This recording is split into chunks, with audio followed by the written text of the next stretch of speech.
Hello, kamusta tayong lahat? There are no words to describe the goodness of our Father, Yahweh, the creator of heaven and earth. He's awesome. He's amazing. Very loving. He's for righteousness and truth and justice and mercy. And He loves us so much. Up to now, tayo ang kanyang nasa isip. Simula't simula pa nung create niya yung mundo na to, tayo na ang nasa isip ni Almighty Father. And He created us to spread His love, because His love is vast. He cannot contain it. Si Almighty Father, punong-puno siya ng pagmamahal. At kailangan na yung pagmamahal na yun ay ipamahagi niya or ibigay niya. And that's why He created us. Alam natin na nabawasan yung mga angels in heaven. 1/3. At si Almighty Father, punong-puno siya ng pagmamahal. At kailangan niyang maipamahagi or ma-share yung kanyang pagmamahal. And that's why He created us in His image and likeness, because He loves us. Sino tayo para maging kawangis ng tatay natin? Binigyan niya tayo ng importansya. Una pa lang. And I exalt the name of Jesus Christ, for He is like our Father. Pareho sila ng ugali. Mapagmahal din si Jesus Christ. And He is willing to share His kingdom with His friends. And we are the friends of Jesus Christ. At nalinis tayo sa ating mga kasalanan because of the blood of Jesus Christ. Binigay niya yung kanyang buhay for His friends, so that we may claim our birthright. Our inheritance is our Almighty Father.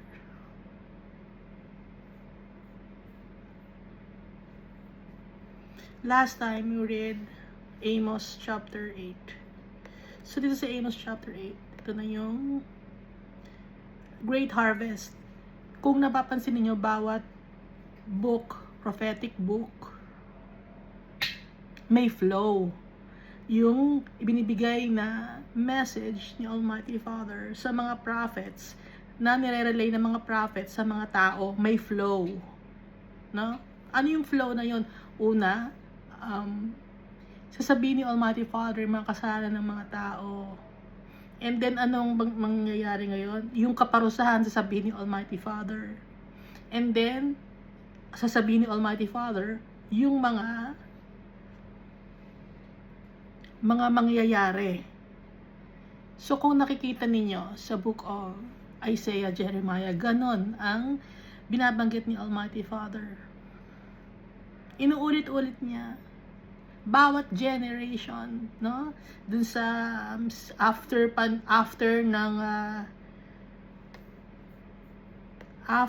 nila manggaling sa land of Egypt, yung mga Israelites. Inuulit-ulit ni Almighty Father. At bawat book, prophetic book, nabanggit si Jesus Christ. Iba-iba ang names ni Jesus Christ sa bawat book. Merong Messiah, merong the branch, no? Iba-ibang pangalan. Ano pang man clothed in linen? Iba-iba ang names ni Jesus Christ. Dahil si Jesus Christ, nagkaroon lang siya ng name nung ipinanganak siya dito sa mundo na to, kaya siya naging Jesus or Yeshua. Pero nakalagay sa book of Revelation na nakalagay sa kanyang thigh, faithful and true, and a name that only He knows. Bakit nakalagay na ganon? Na siya lang nakakaalam ng kanyang name? Dahil gusto ni Jesus Christ na ang maitaas na pangalan ni Almighty Father. Yahweh. Kaya si Jesus Christ is humble. Kaya siya ang gagayahin natin.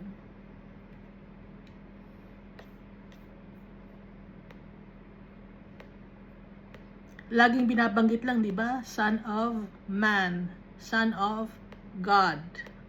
Pag binabanggit ni Jesus Christ yung sarili niya, the Son of Man will be crucified. Ganon, di ba?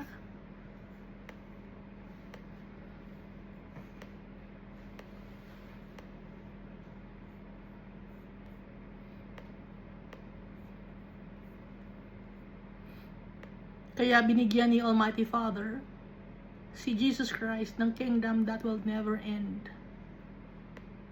At kasama tayo ni Jesus Christ na mag-reign kasama niya. Tayo ang kanyang mga friends na nagtitiwala sa kanya at nagmamahal sa kanya, at mahal din tayo ni Jesus Christ.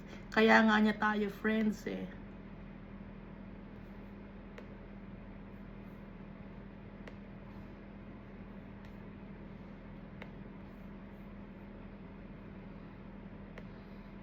At binabanggit dito sa Amos chapter 8 na maraming mga dead bodies. They shall be thrown out in silence. Kaya mag-iiyakan ang mga tao, magmumurn, maglalament. Bakit? Because these people, they swallow up the needy and make the poor of the land fail. Puro injustice sa mundo na to. Puro greediness, selfishness. Kagaya dito sa verse 5 no, ng Amos chapter 8. Nagmamadali na yung mga tao na matapos na yung new moon at saka yung Sabbath para makapagbenta na sila. Para kumita na sila. At yung timbangan, mali ang kanyang timbangan. May deceit. Mayroong panloloko sa timbangan, sa mga presyo ng bilihin. Noon pa man may mga panloloko na hanggang ngayon. At nagbebenta ng mga pangit na mga bagay. Binibenta ng mahal. Kahit pangit, binibenta. Sa, sa grocery, pag malapit nang mabulok yung prutas, binubukas na nila yon, tapos nilalagay na nila sa isang lalagyan kasi nga mabubulok na. Di naman sa palengke, dahil mabubulok na, hihiwain na nila yon at ilalagay na sa isang plastic kasi mabubulok na eh. Malaki ang bayad kasi hiwa na, pero pabulok na yon. At saka dun sa sa isang lugar, kahit na napupulot lang nila yung mga prutas at mga gulay, ibinibenta nila. Hindi nyo ba alam yun? O alam niyo yun? Pinupulot lang nila dun sa lugar na bagsakan ng mga gulay at prutas. Tapos, pagkapulot nila, ibibenta naman nila ngayon. May mga mayayaman ba yung gumagawa? Hindi. Mga mahihirap din. Pantay-pantay ang tao. Lahat makasalanan.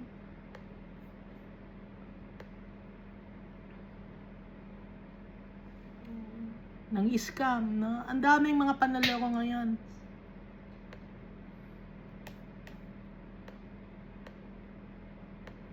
Kaya anong sabi ni Almighty Father? Hindi niya kakalimutan ang mga ginawa natin. I will never forget any of their works. Yung mga kasamaan natin. Yung mga kasinungalingan natin. Yung pagmamanipula natin sa kapwa-tao para lang tayo ay magkaroon ng pera. Pagmamanipula sa mga katotohanan para lang ma-twist natin na tayo ang tama. Hindi makakalimutan ni Almighty Father yun. Ang pagsira ng mga tao sa katotohanan. Hindi makakalimutan ng Almighty Father. May mga tao na alam nila yung katotohanan pero hindi na sinasabi. Bakit hindi nila sinasabi? Dahil nakaka-gain sila ron. Kumikita sila sa pagsasabi ng sa hindi pagsasabi ng totoo. Pag hindi ka nagsasabi ng totoo, kasinungalingan din yun. Kahit hindi ka magsabi ng kasinungalingan, pero hindi mo sinasabi yung totoo, kasinungalingan din yun. Alam ng tao ang ginagawa nila, pero nag-rationalize sila. Pero alam nila yung ginagawa na mali. Alam natin yun, kung mali ang ginagawa natin o tama. Kaya kung alam natin na mali ang ginagawa natin, hingi tayo ng tawad kay Almighty Father. Kaya ano nangyayari? Nagkakaroon ng nag-overflow na yung River of Egypt, yung Nile River. Bakit nag-overflow? Sa kasalanan. Itong ibig sabihin nito. Umaapaw na.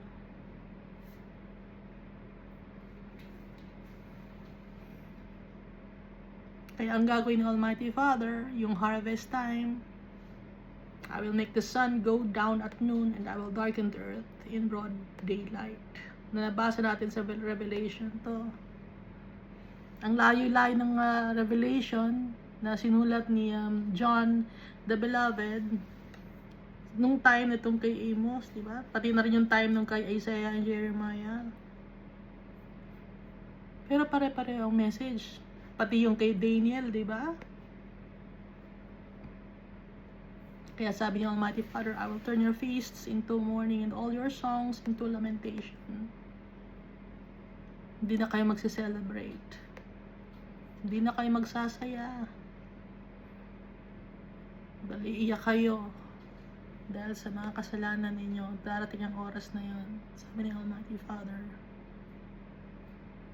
And its end like a bitter day. Yung end. Kailan ba yung end na to? Nakalagay sa Book of Revelation bago mangyari yung Battle of Gog and Magog. Yung end na yon ay yun yung magpapalagay na ng mga tao ng Mark of the Beast. Dahil pag may Mark of the Beast na ang mga tao, andun na, sunod-sunod na yon na mga calamities, pains and sufferings. Kaya tayo ng mga followers of the Almighty Father and Jesus Christ, kailangan natin mag-pray.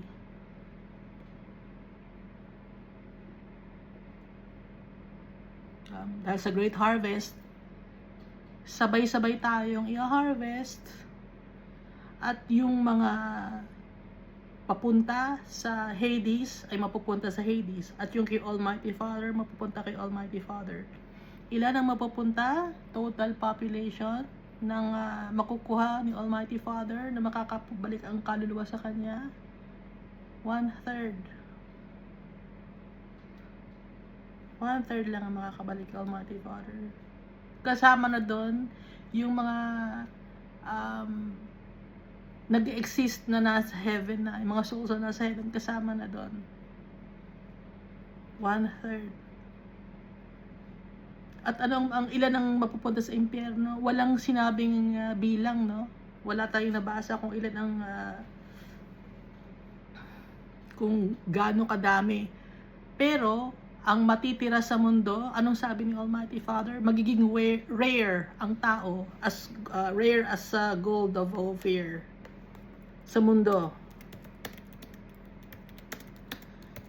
Kasi nga, saan na napunta yung mga tao? It's either na kay Almighty Father sa heaven o nasa impyerno na. Sa Isaiah chapter 13 verse 12. Kaya matitira ilan? 1/10. No, nabasa natin, di ba? 2 beses na natin nabasa yon. 10th of a terebinth.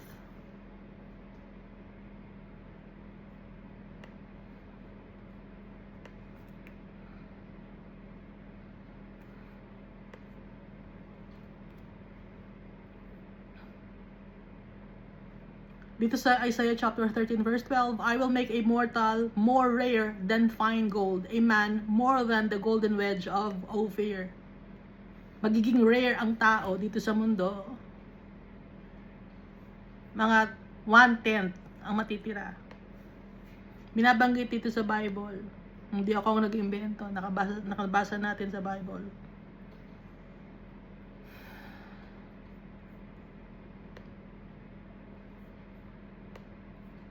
At doon sa 1/10 na yon, doon manggagaling ang magiging ninuno ng mga tao na darating, na sila yung magiging mag-aaway-away sa Battle of Gog and Magog. So yung time na to ay magkakaroon ng peace, no? Dahil yung dragon nasa bottomless pit. I-change siya doon. And then after 1,000 years, pakakawalan siya. So pag pinakawalan siya, magkakaroon ng Battle of Gog and Magog. At wala na yung mga followers ni Almighty Father and Jesus Christ. Bakit? Nandun na sa heaven, kasama na. Kaya magkakaroon ng famine. Anong klaseng famine? Famine of hearing the words of the Lord. Wala na mag-share ng word of God kasi kasama na ni Almighty Father and Jesus Christ in heaven. So tayo, ng mga followers of Christ, masaya tayo kasi kasama na natin yung tatay natin.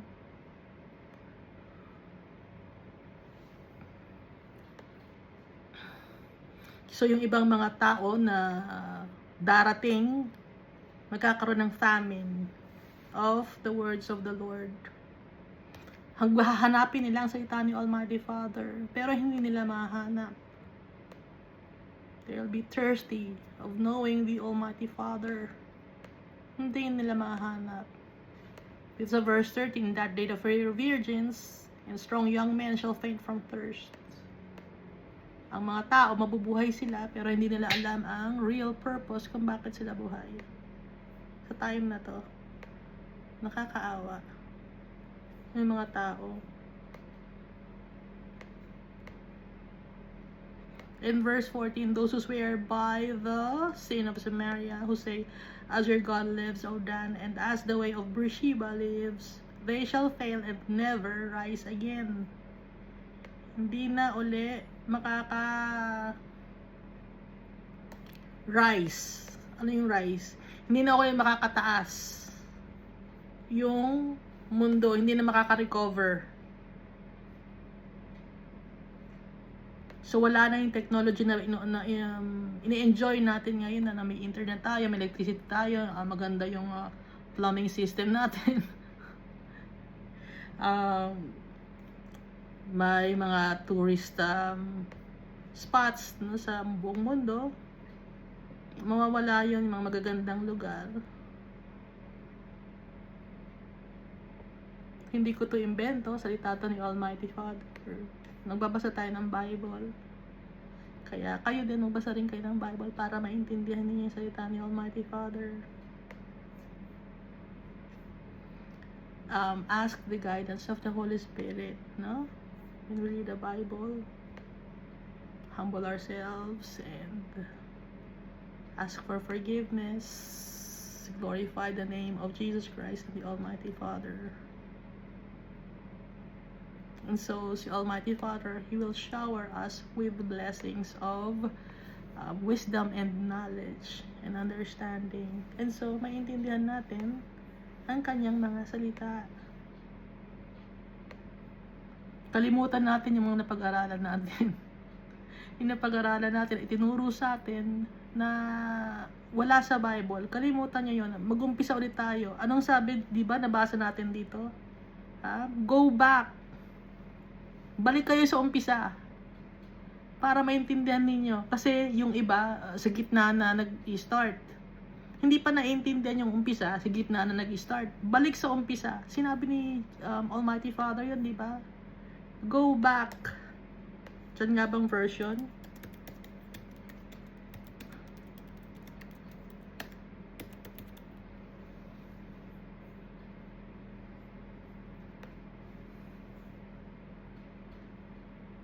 Sa Jeremiah chapter 6 verse 16, no? Bumalik tayo sa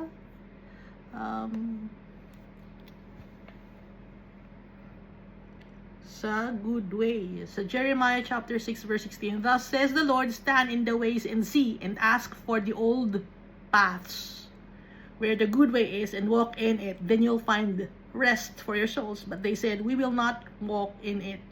Yung mga matigas ang ulo.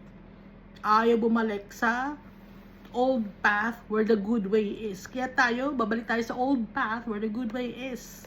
Saan yung old path? Para malaman natin ang old path, tingnan natin ang Book of Genesis. Paano nagawa ang mundo ni Almighty Father? From there, dire-diretso na maiintindihan na natin lahat ng salita ni Almighty Father. At maiintindihan natin dito sa mundo kung ano yung mga kasinungalingan na ginawa ng tao.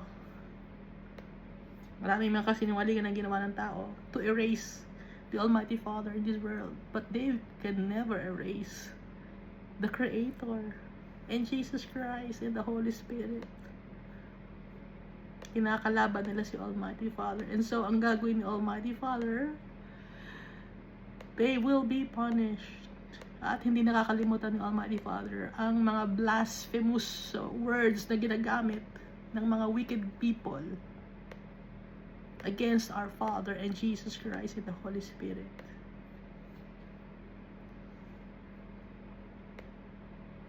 So, dito na tayo sa Amos chapter 9. This is the last chapter of Amos. Hanggang chapter 9 lang ang Amos.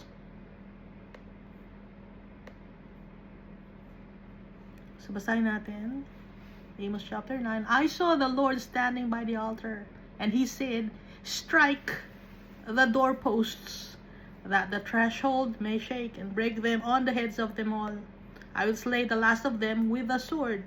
He who flees from them shall not get away, and he who escapes from them shall not be delivered. Si Almighty Father, He will break them on the heads of them all. I will slay the last of them with sword. May hawak-hawak bang sword si Almighty Father? Hindi yung sword ay hawak-hawak niya. Ito ay salita lang ni Almighty Father. Dahil lang powerful ang words ni Almighty Father. Na-create nga niya ang mundo just by words alone.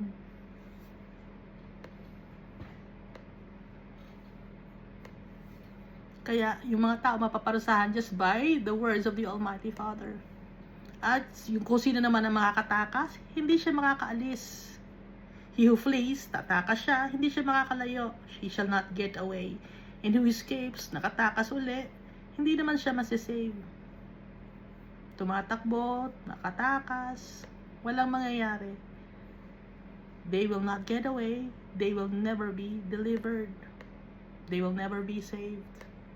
Verse 2, though they dig into hell, kahit na maghukay sila sa impyerno, from there my hand shall take them. Kukunin ko sila. Sabi ni Almighty Father, my hand shall take them, para parusahan ng mga tao kahit pagtago pa sila sa impyerno. Although they climb up to heaven, from there I'll bring them down. Kahit umakyat pa sila ng langit, ibabagsak ko sila. Figuratively speaking to, no? Ibig sabihin, sa kasuluk-sulukan, mahahanap ni Almighty Father ang mga wicked people at paparusahan ni Almighty Father. Si Almighty Father ang gumawa ng hell, ng Sheol, to punish the people and to punish the wicked people, their souls, no? And also to punish the fallen angels. Yung apoy, hindi masama yon. Ano ang masama? Yung mga taong gumagawa ng kasamaan. Yung apoy, naglilinis yon. Sa hell, puro apoy yon. Bakit puro apoy sa hell? Nililinis yung mga tao sa hell, pero hindi malinis-linis. At ang nangyayari ngayon, yun ang nagiging parusa. Yung sakit, yung pain ng apoy na nadadapo sa soul nila, na kahit na soul na ang tao, makakaramdam pa rin ng pain and hardships in hell.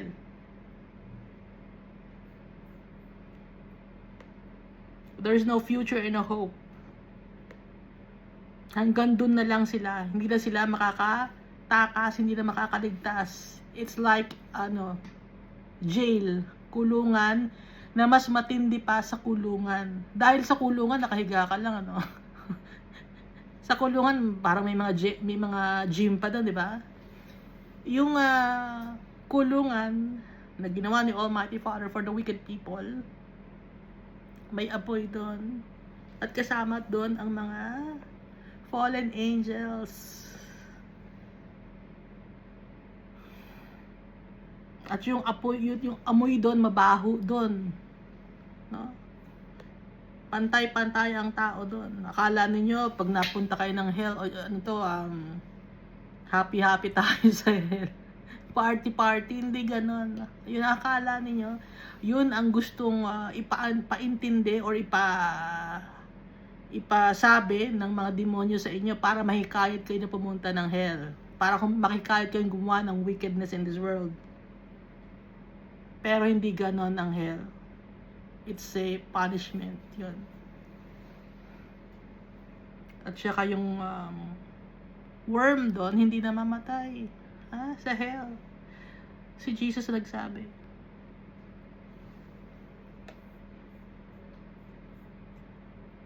Nasa New Testament yun. Hindi na mamatay yung uod. Kung dito sa mundo, maarte ka pa, hindi ka makahawak ng uod, dun sa impyerno, gumagapang sa katawan mo na yung uod, lamas-masok na sa tenga mo, sa ilong mo, tapos may apoy pa. Sa ngayon, hindi niya pa naiintindihan. Akala niyo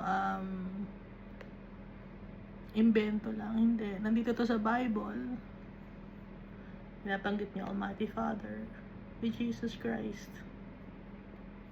Never nagsinungaling si Almighty Father tsaka si Jesus Christ. Ang tao ang sinungaling. At sino ang sinungaling? Yung father of all lies. Kaya wag niyong paniniwalaan yung father of all lies, no? Alam niyo naman kung sino yung father of all lies, diba? Si Lucifer. Verse 3, and though they hide themselves on top of Carmel, kahit na magtago pa sa garden or sa orchard, maraming mga halaman na magaganda, mahanap pa rin. From there, I will search and take them. Hahanapin ko sila at kukunin ko sila. Though they hide from my sight at the bottom of the sea, kahit sa ilalim ng dagat, from there I will command a serpent, and it shall bite them. Utusan ko yung ahas para kagatin sila. Kahit sa ilalim pa ng dagat. Though they go into captivity before their enemies, from there I'll command a sword. Kahit pa sumama sila sa mga enemies nila, no, naging prisoner sila. From there I'll command a sword, and it shall slay them. Papatayin sila sa pamamagitan ng salita ni Almighty Father. I will set my eyes on them for harm and not for good.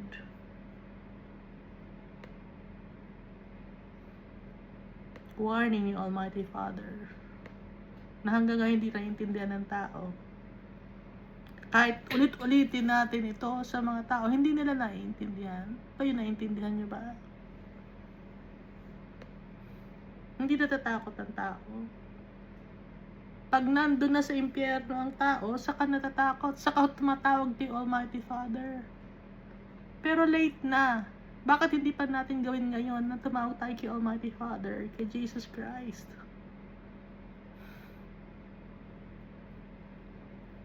And if we worship God, we must worship Him in spirit and in truth. Ayaw ni Almighty Father ng idols, ayaw ni Jesus Christ ng mga idols. Kung ayaw ni Almighty Father, ayaw ni Jesus Christ. Bakit kailangan pa ng idols? Kailangan pang tumingin sa isang kahoy, sa isang semento, para makapagdasal ka? Hindi ka ba pwede makapagdasal with faith?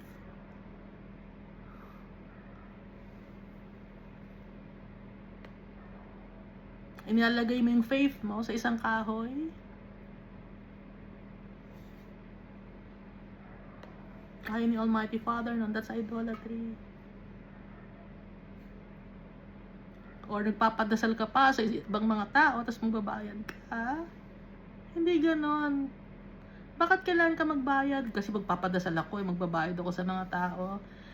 Hindi gano'n nakikita ni Almighty Father ang puso. Hindi lahat, akala kasi ng tao, lahat nababayaran. Dahil wicked ang tao. Kala lagi puro pera, katapat pera. Hindi mo kang pera si Almighty Father. Siyang may-ari ng mundo na to. Hindi kailangan ni Almighty Father ng tithes and offering.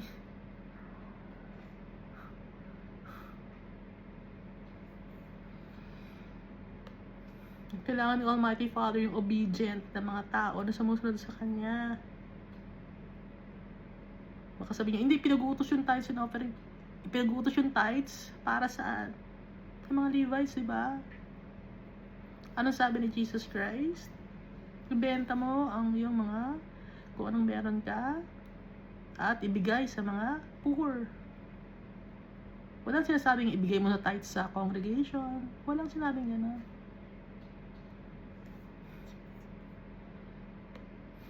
Sa poor ibibigay. Sa mga nangangailangan. Ayun, kung yung religious leader mo hindi naman nangangailangan, ba't mo bibigyan? Pwede sila, wage, sweldo. Sweldohan mo. Abutan mo ng sweldo. Ito nakalagay sa Bible.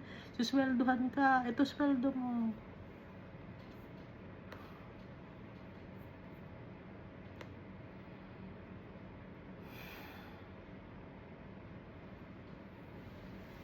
Akala ninyo hindi kayo nagkakasala.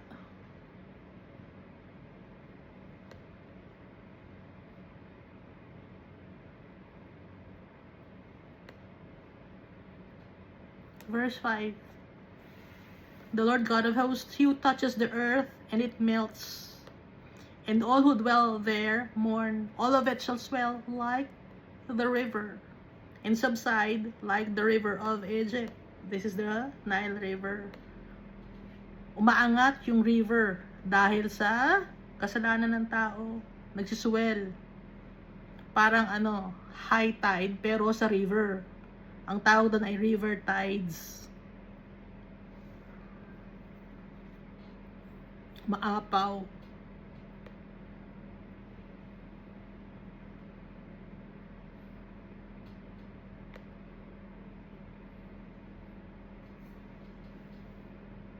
Verse 6, He who builds his layers in the sky, or stairs in the sky, and has founded his strata in the earth. Ano yung strata? Overlays, blankets, coatings, coverings in the earth. Si Almighty Father, He founded His strata in the earth.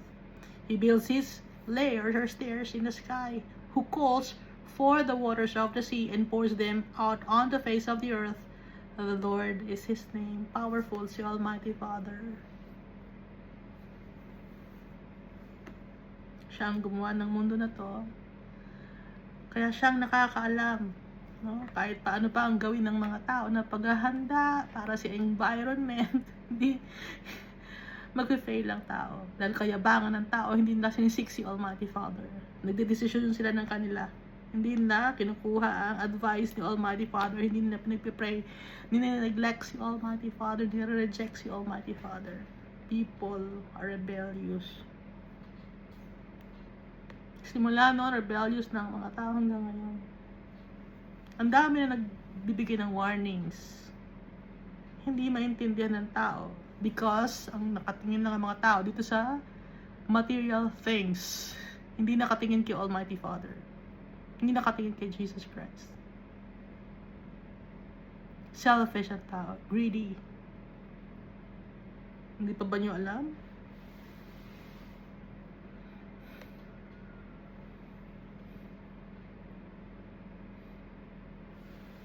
Verse 7, Are you not like the people of Ethiopia to me, O children of Israel? Ano ibig sabihin ng like the people of Ethiopia? Sinful people, O children of Israel. Lahat makasalanan. Did I not bring up Israel from the land of Egypt? Hindi ba sinave ko kayo sa lugar or sa bondage of sin? The Philistines from Caphtor, the unknowledgeable people na redeemed din ni Almighty Father at pinoprotektahan. And the Syrians from Kir. Syrians means highland. from Ker. Ker means enclosure or walled place. Sinave ni Almighty Father from mga highlands, from a walled place, or from pag sinabing walled place, ito rin na isang parang jail, no?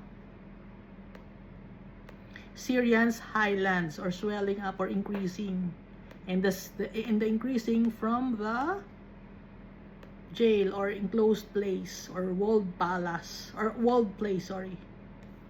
Verse 8, behold, the eyes of the Lord God are on the sinful kingdom. Nakatingin si Almighty Father sa sinful kingdom. Asan ang sinful kingdom? Andito sa mundo. And I will destroy it from the face of the earth. Sisirain ni Almighty Father ang sinful kingdom. Naka-establish ang sinful kingdom dito sa mundo. Sino may sinful kingdom? Pag sinful kingdom, merong naghahari, merong leader. Yung leader na yun, may mga galamay siya. So, nakablagay ito sa Book of Revelation, di ba? Yung the dragon, saka yung the beast, at saka yung false prophet. At saka, yung ilang nations yon, 10 nations. No, nasa Book of Revelation. Anong gagawin ni Almighty Father? Or 10 kingdoms, sorry. Kasi may kingdoms pa, maliban sa 10 kingdoms na may naghahari pa sa kanila. And I will destroy it from the face of the earth. Sisirain ni Almighty Father. Just like what He did in the time of the Tower of Babel or Babel. Sinira ni Almighty Father yun. Ngayon, once and for all, sisirain ulit ni Almighty Father. Yet, I will not utterly destroy the house of Jacob. Hindi ko sisirain ang house of Jacob. Hindi ko totally dudurugin or sisirain or madi-destroy ang house of Jacob. House, Jacob means followers.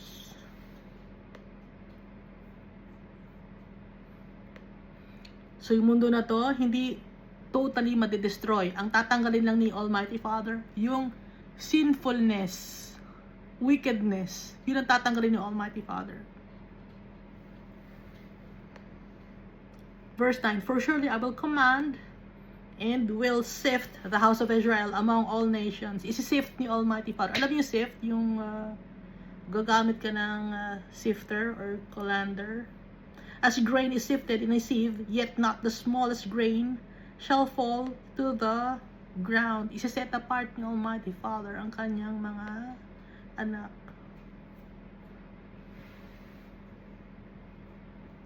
Yung mga followers ni Almighty Father, they will also be tested. They will be shaken. Their faith will be shaken. Pero, ingatan sila ni Almighty Father. Kasi nakaset apart na sila. Kasali ba tayo dito? Sa nakaset apart na kay Almighty Father tayo at kay Jesus Christ. Verse 10. All the sinners of my people shall die by the sword. Lahat ng mga makasalanan. Pag sinabing makasalanan, rebellious. Pag sinabing rebellious, paano naging rebellious? Hindi sinusunod si Almighty Father, yung law ni Almighty Father, yung commandments ni Almighty Father. Yung mga itinuro sa atin ni Jesus, hindi sinunod. Ano ba yung mga itinuro sa atin ni Jesus? Love the Lord your God with all your heart, with all your soul, your mind, with all your strength, and love your brethren. Ang kauna-unahan, mahalin si Almighty Father. Pag minahal natin si Almighty Father, lahat-lahat na kaya na nating magawa ng tama. Dahil kay Almighty Father, lahat ng gagaling ang goodness and righteousness and justice and mercy. Ngayon, magiging magkasalanan tayo kung hindi natin mamahalin si Almighty Father.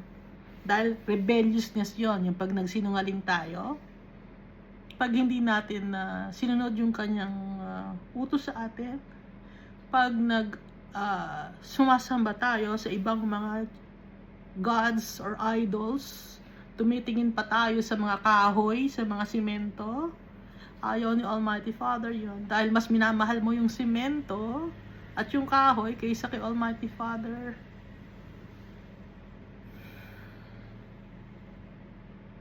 Mas minamahal mo yung mga bagay dito sa mundo.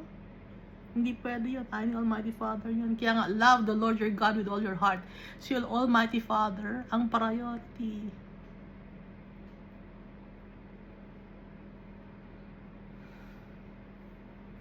Kaya all the sinners of my people shall die by the sword. The calamity shall not overtake nor confront us. Yung mga mayayabang na nagsasabi, yung calamity, hindi tayo maapektuhan yan. Mayaman tayo sa bunker tayo, sa ilalim tayo ng lupa titira. Pupunta tayo sa mga mayayamang bansa, doon tayo magtatago. Kahit saan ka magtago, kahit sa... Di ba binanggit nga ni Almighty Father, kahit sa impyerno ka magtago, makukuha kita, mapaparusahan kita, kahit sa dagat ka, titira ka sa dagat, mahanap ka doon. Ipapakagat kita sa serpent. Sabi ni Almighty Father, sa galit niya, ibubusan ni Almighty Father yung galit niya. Isang bagsakan lang yung galit ni Almighty Father, pero matindi. Napaka-patient ni Almighty Father sa atin.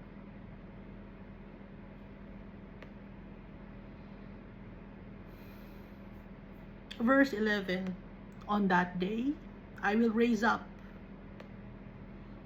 the tabernacle of David, which has fallen down.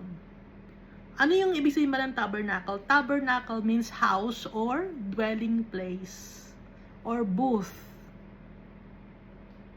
Yung bahay ni David nahulog.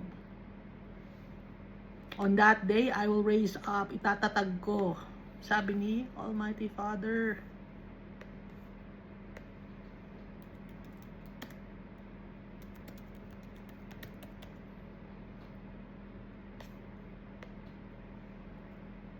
The tabernacle or the house of my beloved, mga mahal ko. David means beloved. On that day, I will raise up the tabernacle of my beloved, which has fallen down, and repair its damages. Ano ba yung tabernacle or your house or yung dwelling place ng mahal ni Almighty Father? Itong mundo, nasira. Bakit nasira? Dahil sa wickedness of the people, kailangan ni Almighty Father magpadala ng mga calamities, tragedies, pestilence, and famine to remove the wicked people. And so, i-renovate ni Almighty Father ang mundo. On that day, I will raise up the tabernacle of David, which has fallen down. Nagiba kasi nasira ang mundo. Dahil nga pag may mga volcanic eruption, no? And lindol, tsunami, ang daming sira, di ba? Forest fires, mga diseases, mga nakakahawa na mga sakit, no? Kailangan masunog yung mga bakterya na yon, kaya kailangan malinis ang lugar. Dahil gusto ni Almighty Father, lahat ay in order para sa kanyang mga anak. Ibibigay ni Almighty Father ang the best para sa kanyang mga tao, sa kanyang mga minamahal, para sa kanyang inheritance. And repair its damages, kasi nga nasira. I will raise up it with ruins and rebuild it as in the days of old. Gaya ng umpisa, rebuild it as in the days of old. Dahil nung una, nung ginawa niya ang mundo na to ni Almighty Father, ng tatay natin, napakaganda ng mundo. Bakit nasira? Sinira natin dahil sa kayabangan natin, kaswapangan natin. Kung ano-ano ang ginagawa nating mga structure para galitin si Almighty Father. Ano yung mga structure na ginawa? mga abominations na mga structure. Alam naman natin yun, di ba? Gumagawa ng mga idols na malalaki. Kasi laki ng building. Sisirain ni Almighty Father lahat yan. Yung pag dumadaan kayo, tapos amazed na amazed kayo, tapos magdadasal kayo pag nakakita kayo ng korting tao na gawa sa semento. Gigibain ni Almighty Father yan. Pinapangit ng mga tao ang mundo.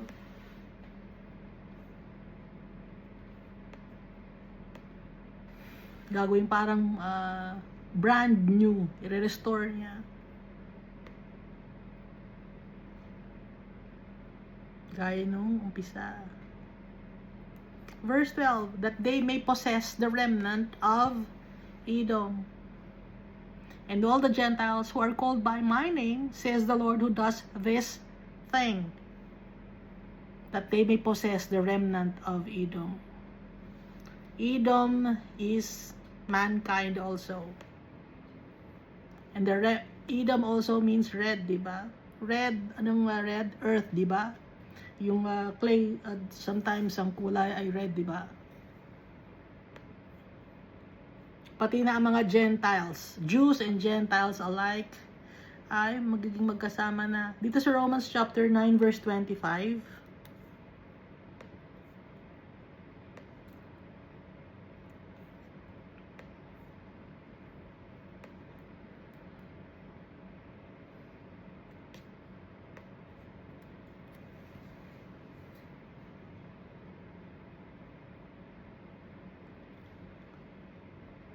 as he says also in Hosea, I will call them my people who are not my people, and her beloved who was not beloved. No? Nagpapatungkol ito sa mga Gentiles. Dating hindi ko sila mga tao, ngayon tao ko na rin sila. Bakit? Dahil kay Jesus Christ. Napatawad na tayo, na-include na tayo, gaya nung nakausap di ba ni Jesus Christ yung Samaritan woman? Naalala niya ba yon? Yung Samaritan woman, hindi siya pure Jew, no? Itinuturing siya, or yung mga nakatao nakatira sa Samaria, hindi sila kasi pure na Jew.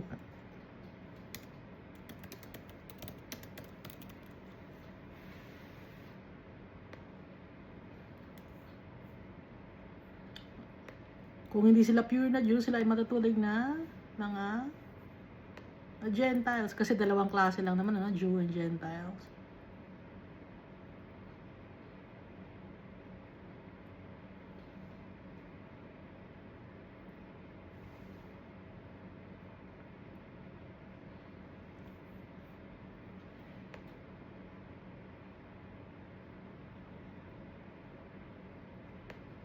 Sa John chapter 4 verse 19, Sir, the woman said, I can see that you are a prophet. Our ancestors worshipped on this mountain, but you Jews claim that the place where we must worship is in Jerusalem.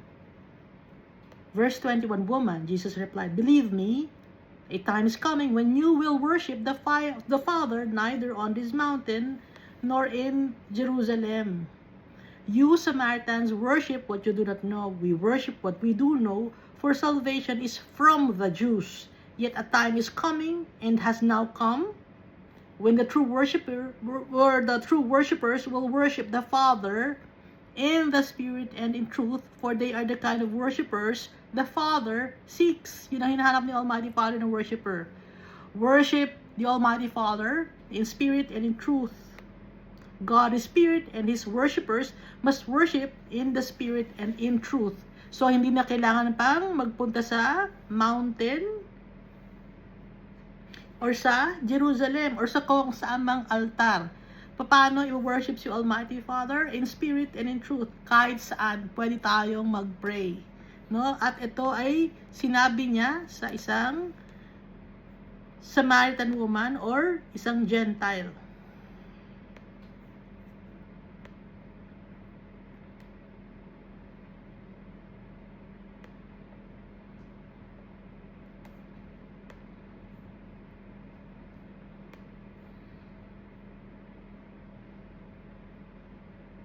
Nakalagay din sa Romans chapter 15.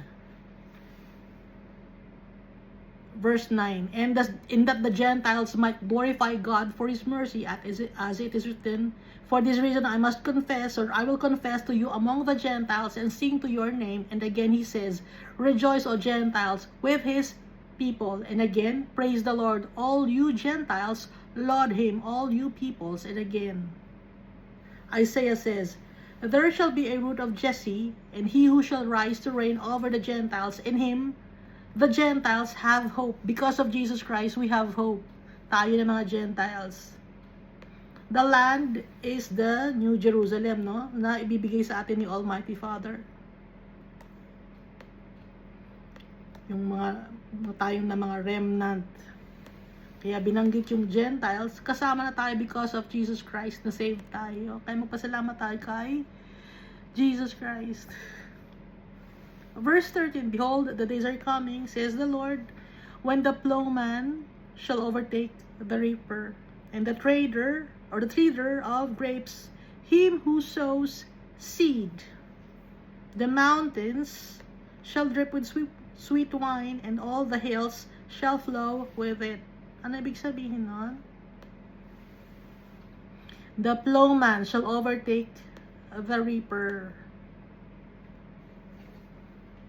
People will not die anymore, and there will be abundance and plentiful of blessings.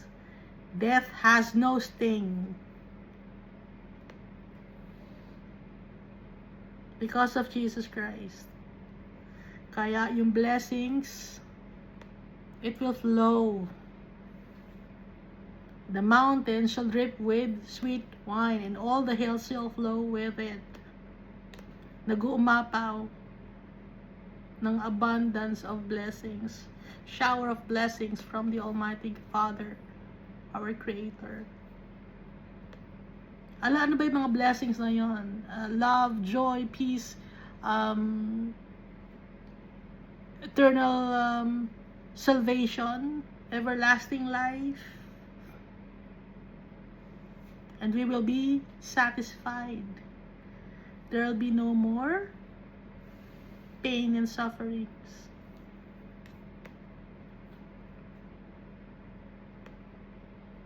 Verse 14, I'll bring back the captives of my people Israel. They shall build away cities and inhabit them. Basa ninyo? I'll bring back the captives of my people Israel, and they shall build away cities and inhabit them. So ito na, ibababa na ni Almighty Father ang New Jerusalem. They shall build away cities. Yung city na nasira, no? May bibuild na at dun sila titira. They shall plant vineyards and drink wine from them. They shall also make gardens and eat fruit from them. No more heartaches and miseries, and the children of the Almighty Father will rule the land because it is their birthright. So, sino ang leader? Si Jesus Christ. A kingdom that will never end. Dahil si Jesus Christ, yung leader natin, siya ang ating high priest. Kaya tayo naligtas because of Jesus Christ. At kaya na itataas natin ang pangalan natin because ang pangalan ni Jesus Christ dahil kay Almighty Father, tayo tataas natin ang pangalan ni Almighty Father dahil kay Jesus Christ.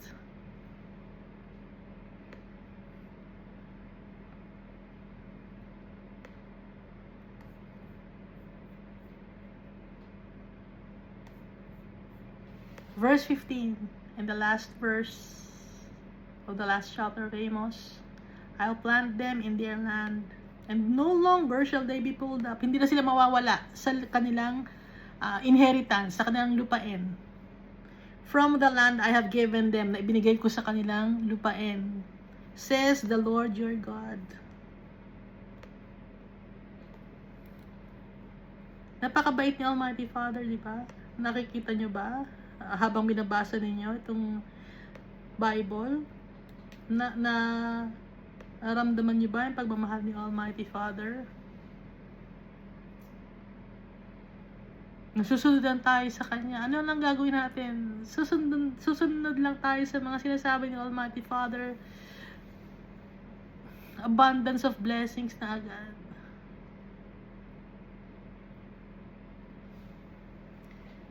So dito sa Revelation chapter 22, pinapatungkol nung verse 15 ng Amos chapter 9.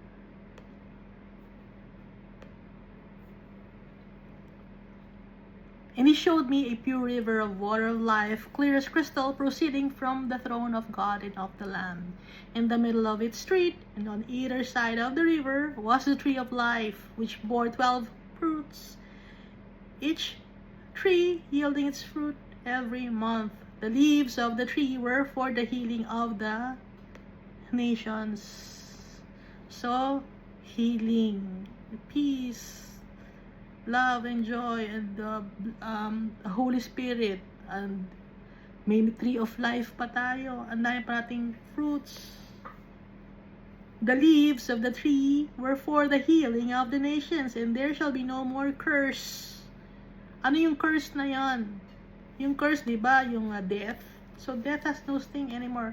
Wala nang death. We will have everlasting life.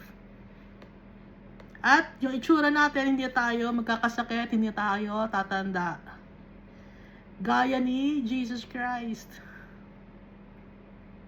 Alam naman natin na nag-iba yung mukha ni Jesus Christ, no? Nung siya ay nag-resurrect from the dead. Naiba siya. Hindi siya nakilala ng mga apostles and disciples niya. Nabasa naman natin yan, di ba? Sa Matthew, Mark, Luke, John. So there shall be no more curse, but the throne of God and of the Lamb shall be in it, and his servants shall serve him. So we will be serving our Father and Jesus Christ. They shall see his face. Makikita na natin ang mukha ng tatay natin. Makikita na natin ang mukha ni Jesus Christ. And his name shall be on their foreheads. May tatak tayo.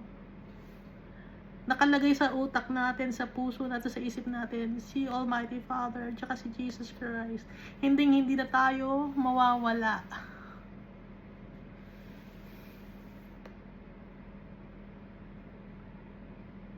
Di ba kayo tatawa na makikita na natin ang mukha ng tatay natin?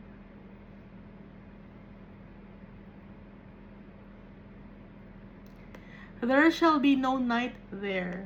Walang gabi.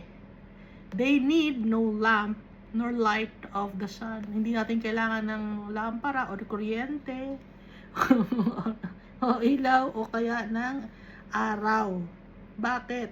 For the Lord gives them light, and they shall reign forever and ever.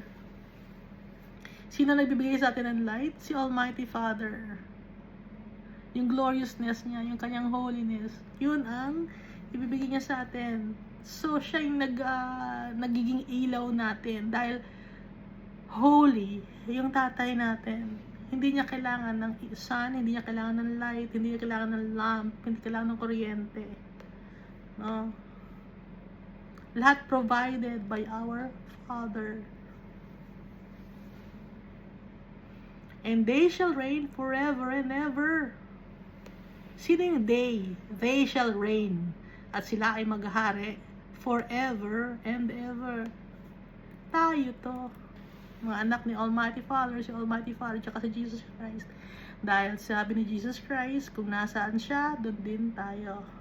Pinag-pray niya tayo kay Almighty Father.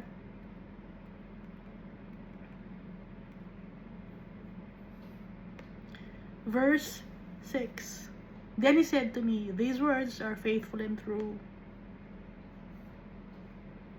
And the Lord God of the holy prophets sent his angel to show his servants the things which must shortly take place.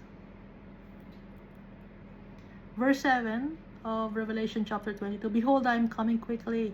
Blessed is he who keeps the words of the prophecy of this book. Pagpapalain kung sino man ang nag-keep ng prophecy, ng words of the prophecy of this book. Verse 8, now I, John, saw and heard these things, and when I heard and saw, I fell down to worship before the feet of the angel who showed me these things. Napaluhod si John para sambahin yung angel. Anong sabi ng angel? Verse 9, then he said to me, see that you do not do that. Huwag mong gagawin yan. Kaya hindi rin dapat sinasamba ang mga angels. Bakit nyo sinasamba si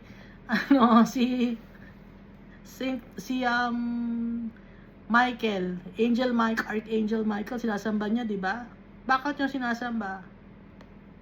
Ayaw nga, di ba? Hindi nga pwede, di ba? Dahil sasambahin lang natin sino? Si Almighty Father, si Jesus Christ, the Holy Spirit, sila lang. Kaya kahit angel, hindi pwedeng sambahin. So, bakit sinasamba ninyo yung angel? Bakit kayo nagpe-pray sa angel? Di ba may prayer ng bata tayo, tuturuan tayo, angel of God. Hindi dapat sa angel magpe-pray. Dapat tayo magpe-pray tayo kay Jesus Christ, kay Almighty Father. Bata pa lang, tinuturuan tayo ng kasinungalingan, di natin alam. Magpe-pray tayo kay Almighty Father, kay Jesus Christ. Ulitin natin, no? Verse 9, no? Revelation chapter 22. And then he said to me, see that you do not do that, for I am your fellow servant and of your brethren, the prophets. Servant din ako, sabi ng angel. So, yung mga tao dito, huwag yung sasambahin. Yung mga taong namatay na, huwag yung sasambahin. Servant din sila. Si Peter, huwag yung sasambahin. Servant din si Peter. Si Paul. Sino ba mga servant na sinasamba ninyo? Ba't niyo ba sinasamba? Ang hilig yung sumamba ng kung sino-sinong mga tao na namatay na. Kasi hindi tayo nagbabasa ng Bible, no? Iba ang ituturo sa atin, mga kasinungalingan. Ngayon, nandito ang Bible, ito ang totoo.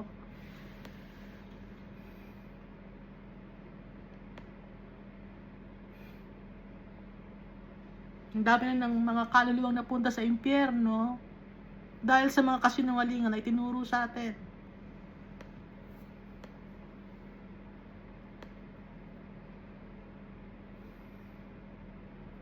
Ulitin natin no verse 9. Then he said to me, see that you do not do that, for I am your fellow servant and of your brethren the prophets, and of those who keep the words of this book. Pati na yung mga prophets, pati yung mga servants, pare-pareho, pati angels, pare-pareho, kaya hindi mo dapat sambahin. Nakalagay dito. Anong nakalagay? Worship God. Si Almighty Father ang sambahin. Hindi yung mga angels, hindi yung mga taong namatay na. Hindi yung mga prophets.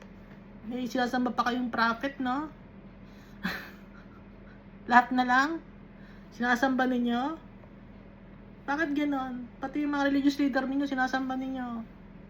Binibigyan nyo ng importansya. Ang importante si Almighty Father. At dahil sa binibigyan nyo ng importansya, ang mga taong namatay na, binibigyan nyo ng importansya, ang yung mga religious leader sa impyerno kayo mapupunta.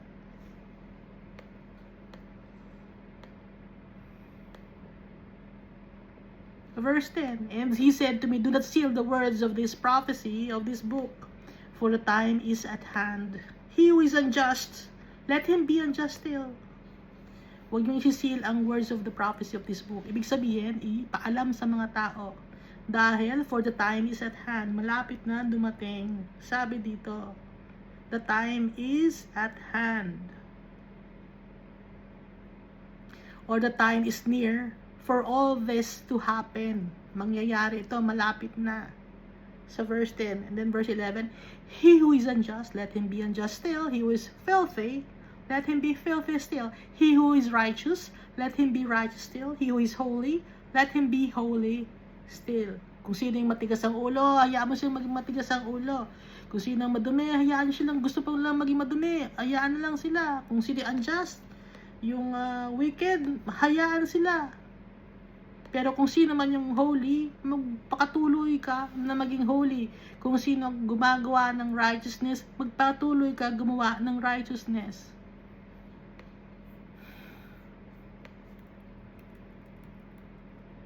Verse 12.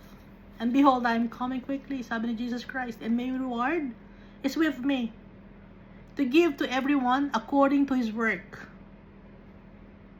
I am the Alpha and Omega, the beginning and the end, the first and the last. Blessed are those who do His commandments, that they may have the right to the tree of life. Kung sinusunod natin yung commandments ni Almighty Father, meron tayong right, birthright natin, doon sa tree of life. Ano ba yung tree of life? Everlasting life. Hindi na mamamatay. And may enter through the gates in the city. At ang daan natin ngayon sa gate. But outside are the dogs. Binanggit na naman yung mga dogs. Kasi ang dogs, literal, na mga hayop, madumi. Alam ni Almighty Father, no? Tsaka na Jesus Christ, na mag-iisip ang mga tao, mapupunta ba sa heaven ang mga dogs? Kasi love ko yung dog ko eh. Walang dog sa heaven. Ang dumi kaya ng dog ko, ano nang dinidilaan nun? Ang dahil mga parasite na.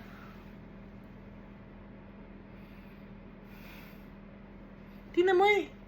Ang galing ng Almighty Father. Alam na mamahalin ng mga tao yung dog. Kaya binanggit dito, advance mag-isip si Almighty Father. Si Jesus Christ. Kaya walang dog sa heaven.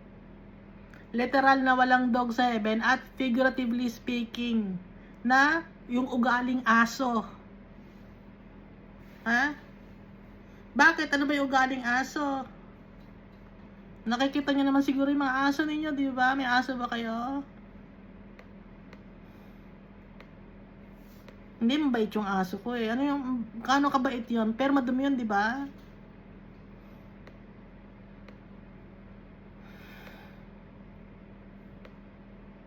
Yung mga aso, sunod-sunuran lang. Kahit anong sabihin ng amo, masama o mabuti, sunod-sunuran lang. Ganun na ibig sabihin ng ugaling dog. Nanggagaya, nagbimimik. Walang sariling paninindigan. And sorcerers. Anong mga sorcerers ba?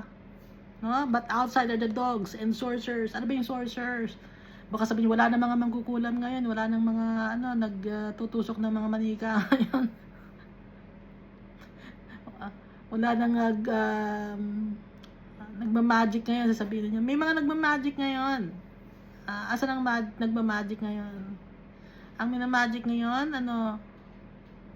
gumagawa ng mga iba-ibang klaseng mga gamot. At ginagamit ang mga parte ng katawan ng tao. Sorcery. Hindi, science yan, science.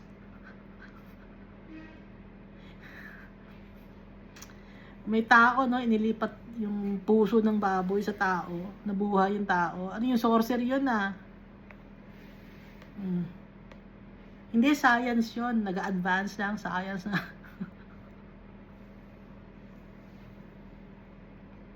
O yung prefuse ng batang baby, no? Inilalagay na cream sa mukha. Hindi, science yan, science. Para gumanda ang tao, science. That's sorcery. Kunyari lang, pinaganda lang, ginawang science, dahil nakapag-aral, mga 10 years, ganyan, 20 years na nag-aaral. Yung mga sorcery, ganun din sorcerer.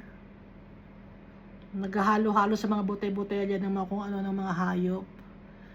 Kumukuha ng parte ng ganitong hayop, tapos ililibat sa ganong hayop. Sorcery.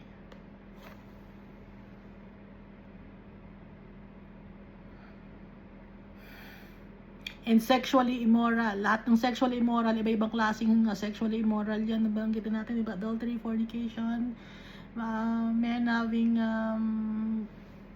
copulation with men, and the women having sexual relationship with other female.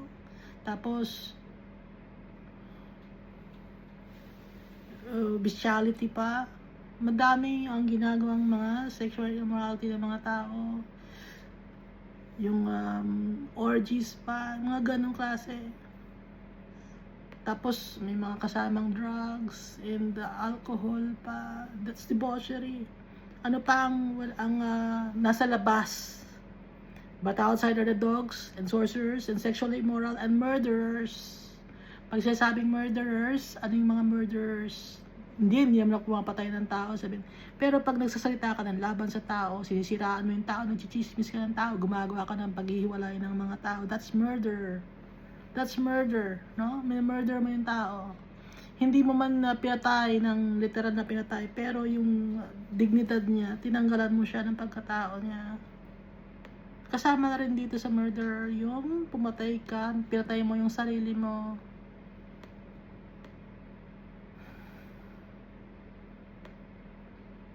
Baka sabihin, hindi kaya niya pinatay yung sarili niya dahil binubuli siya eh. Hindi yun rason eh. No?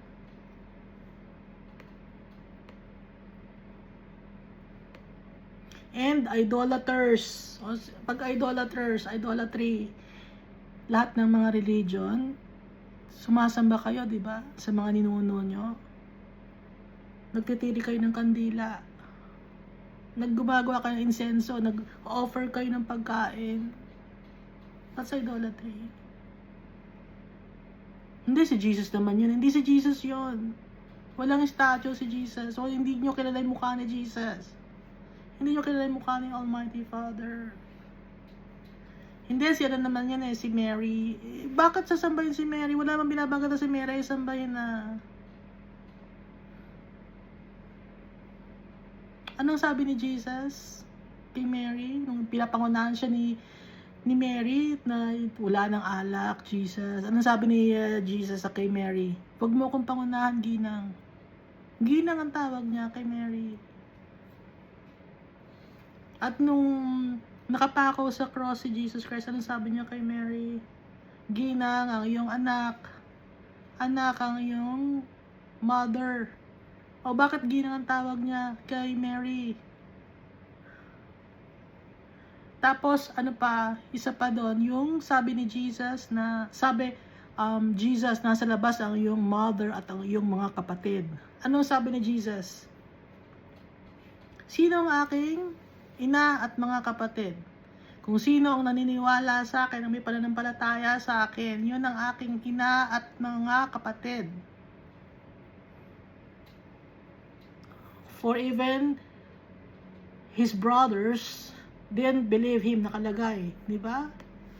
So si Jesus Christ, meron siyang mga brother sa nanay, dahil anak ni Joseph yon kay Mary.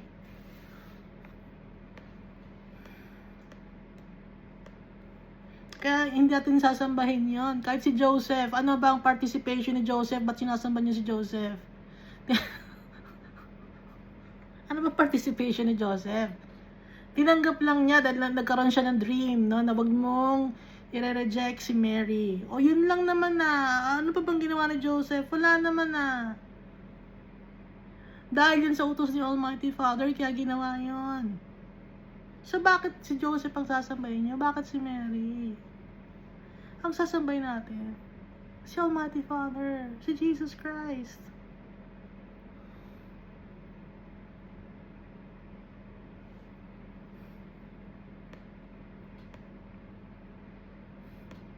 Baka sabi niya, paano naman yung mga ibang religion? Anong bang religion?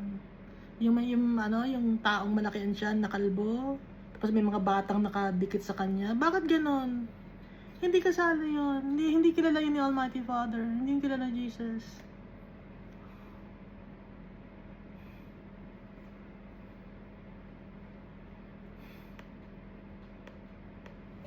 Yung religion na way of life daw. Hindi yun. Hindi yun ang way of life, yung religion na yun. Sino ang way? Si Jesus Christ. He's the way, the truth, and the life. Katotohanan, ang daan katotohanan at ang buhay. Yung isa sabi, way of life lang. Eh si Jesus Christ, He's the way, the truth, and the life. Ano yung pang mga religion? Lahat ng religion may hawak-hawak na beads, nakita ko. Bakit kailangan nyo na pa ng beads na hawak-hawak? Hindi ba kayo makapag-pray ng walang beads? Hindi kayo makatawag kay Almighty Father ng walang beads? Worship the Almighty Father in spirit and in truth?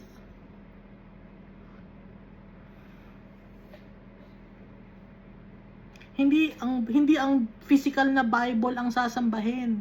Si Almighty Father mismo, tsaka si Jesus Christ at ang kanyang mga salita, ilalagay natin sa puso natin.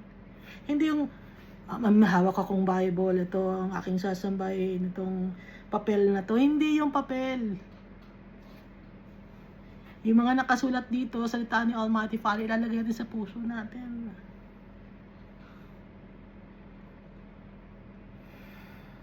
Sino pa? And whoever loves and practices a lie. Nagmamahal at nagpa-practice ng kasinungalingan. Gustong-gusto ng kasinungalingan at pinapractice ang kasinungalingan. Nasa labas yun.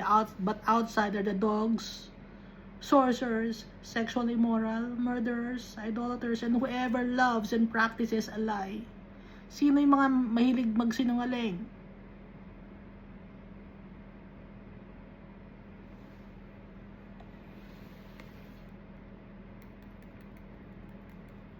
Baka sabihin niyo, paano yun? Hindi namin alam kasi eh.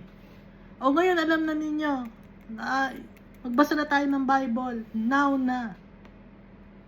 Bakit? Sabi, the time is at hand. Okay? Verse 15, I, Jesus, have sent my angel to testify to you these things in the churches. I am the root and the offspring of David, the bright morning star. Ano yung pangalan ni Jesus, di ba? And the Spirit and the bride say, come. And let him who hears say, come. And let him who thirsts say, come. Whoever desires, let him take the water of life freely. Whoever desires. Kung sinong may gusto. Free lang ang water of life. Walang bayad. Free ang water of life. Walang bayad. Whoever desires, let him take the water of life freely. Up to sawa. Walang bayad. Ano yung water of life? The Holy Spirit.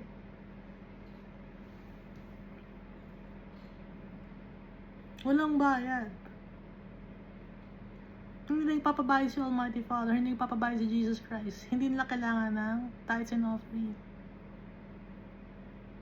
Lalapit tayo. Sino man tayo, ano man tayo. Basta willing tayo to follow the teachings of Jesus Christ and the Almighty Father. And the Spirit of the bride say, come, lumapit kayo. And let him who hears say, come, lumapit. And let him who thirsts come. Whoever desires, let him take the water of life freely.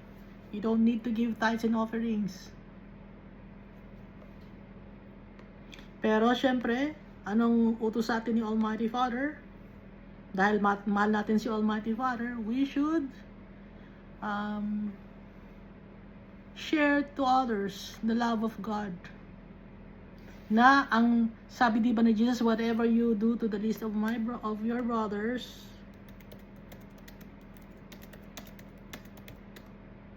to the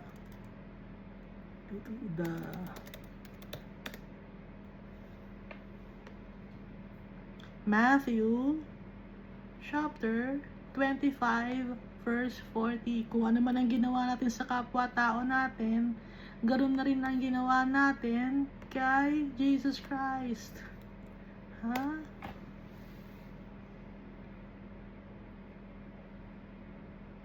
And the king will answer and say to them, assuredly I say to you, inasmuch as you did it to one of the least of these my brethren, you did it to me.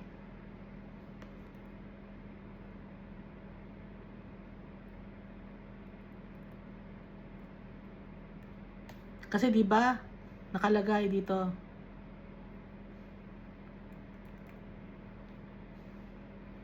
then the righteous will answer him, Matthew chapter 25 verse 37, then the righteous will answer him saying, Lord, when did we see you hungry and feed you, or thirsty and give you drink? When did we see you a stranger and take you in, or naked and clothe you? Or when did we see you sick or in prison and come to you? And the king will answer and say to them, assuredly I say to you, inasmuch as you did it to one of the least of these my brethren, you did it to me. Then he will also say to those on the left hand, depart from me, you cursed, into the everlasting fire, prepared for the devil and his angels. For I was hungry, and you gave me no food. I was thirsty, and you gave me no drink. I was stranger, and you did not take me in. Naked, and you did not clothe me. Sick and in prison, and you did not visit me. Then they will also answer him, saying, Lord, when did we see you hungry or thirsty or a stranger or naked or sick or in prison, and did not minister to you? Then he will answer them, say, assuredly I say to you, inasmuch as you did not do it to one of the least of these, you did not do it to me. And this will go away into everlasting punishment, but the righteous into eternal life.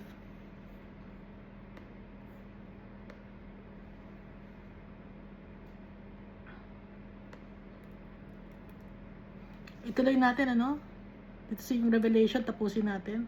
Verse 18, for I testify to everyone who hears the words of the prophecy of this book. If anyone adds to these things, God will add to him the plagues that are written in this book. Kung sino man ang magdadagdag sa book na to, sa prophecy ng book na to, i-add sa kanya kung ano man yung mga plagues na nandito, ano ba yung mga plagues na nandito, ang dami, di ba? I-add sa buhay ng tao na yun. And if anyone takes away from the words of the book of this prophecy, kung may tatanggalin man kayo mga words dito sa prophecy, dito sa book na to, anong gagawin? God shall take away his part from the book of life, from the holy city, and from the things which are written in this book. Tatanggalin ang name mo sa book of life. Kaya yung iba takot magbasa ng Book of Revelation dahil dito. Pero bakit tayo matatakot? Kung ang sasabihin natin ay yung katotohanan. Verse 20, he who testifies to these things says, surely I am coming quickly. Binanggit na naman ni Jesus Christ, surely I am coming quickly. Amen. Even so, come, Lord Jesus. The grace of our Lord Jesus Christ be with you all. Amen. So, naiintindihan na natin itong Book of Amos na hanggang chapter 9 lang siya compared sa Book of Revelation na hanggang chapter 22, no? Maikli lang tong Amos, pero na-cover naman niya lahat. Binanggit dito ni Almighty Father kung ano yung nasa Book of Revelation, bine-verify. Di ba gusto niyo ng verification? Naka-verify. So nakikita natin, naintindihan natin ang Book of Amos at nagpapasalamat tayo kay Almighty Father dahil naiintindihan natin ang kanyang mga salita, dahil it's time already for us to understand His words. Kaya lagi tayong pasalamat sa tatay natin. Kaya pagalitan niya tayo, makikita natin dito, masakit ang mga salita ni Almighty Father. Kaya masakit ang salita ni Almighty Father para magising tayo.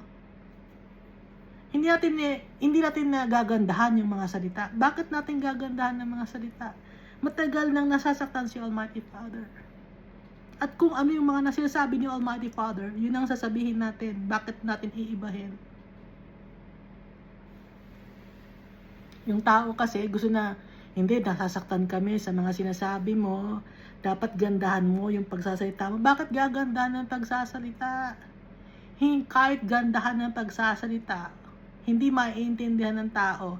Mas mabuti na yung salita mismo ni Almighty Father nang sa ganun magising ang mga tao, masaktan ang mga tao.